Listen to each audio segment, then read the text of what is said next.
Well, Ben Norton is a journalist and a political commentator. His work focuses primarily on U.S. foreign policy, war, and national security, as well as media criticism. He joins us now live from New York. Really appreciate you being with us. I want to first start by getting your reaction to Amnesty International publishing a report detailing the human rights abuses in Chile, where actually, because this all goes into, I guess, a number of protests that are happening in Latin American countries. In Chile, 22 people have been killed and more than 2,000 have been injured.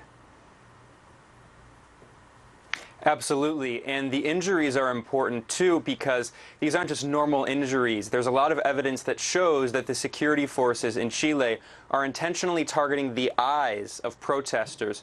More than 200 protesters have actually suffered from permanent eye damage, and some protesters have lost all vision in one or even both eyes. They have been completely blinded by what is clearly an intentional campaign by the state security forces to not kill, but to permanently maim protesters to prevent them from coming out into the streets. This is a very significant development because Chile, for many years, has been presented by the U.S. government, by mainstream corporate media, as the kind of beacon of democracy in the region. This is, of course, a country where the United States backed a brutal dictatorship of Augusto Pinochet right up until the late 1980s. And in many ways, many of the protesters I've been speaking to in Chile on the ground say that they think that the current president, this kind of Trumpian billionaire, Sebastián Piñera, in many ways, he follows in the footsteps of the Pinochet dictatorship. Chile is still using the same constitution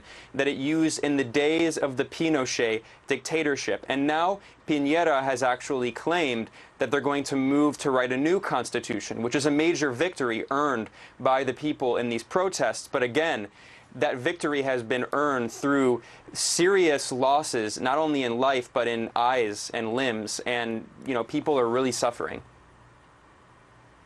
Ben, what do you notice about sort of the nature of these protests that we're seeing throughout Latin America, particularly when we also take into account Colombia, where we're also seeing clashes between protesters and police?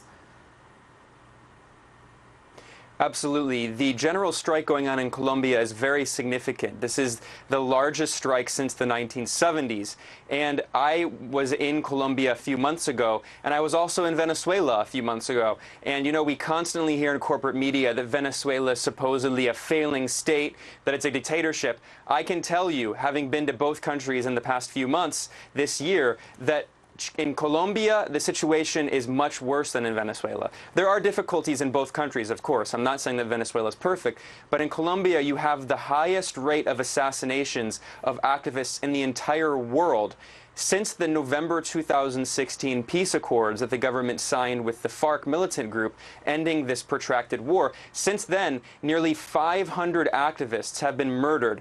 And they've been murdered not just by random people. They've been murdered largely by paramilitary groups that are linked to the state and that are hired by large corporations and large business owners and capitalists who want to remove indigenous people from the lands they want to develop, who want to, kill these leftist groups that are trying to wage a struggle to help poor people and to fight inequality. Because, as you mentioned in the previous segment, Colombia is suffering from one of the highest rates of inequality in all of the region. The rich keep getting richer and the poor keep getting poorer. And now this general strike was called because the far-right government of Iván Duque, which has refused to abide by the peace agreement signed by his predecessor, this far-right president who follows in the footsteps of the previous far-right president Uribe, who is implicated in drug violence, who is very closely linked to these drug trafficking death squads.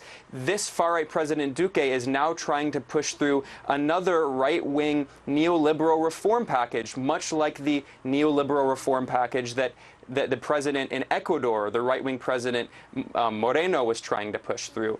And Lenin Moreno and Ivan Duque, of course, are both close allies of Donald Trump and Washington. So what we see is that just as the U.S. is supporting a right-wing military dictatorship and coup in Bolivia, the U.S. is also working with some of these same corrupt forces that are trying to push through neoliberal reforms in Colombia and Ecuador.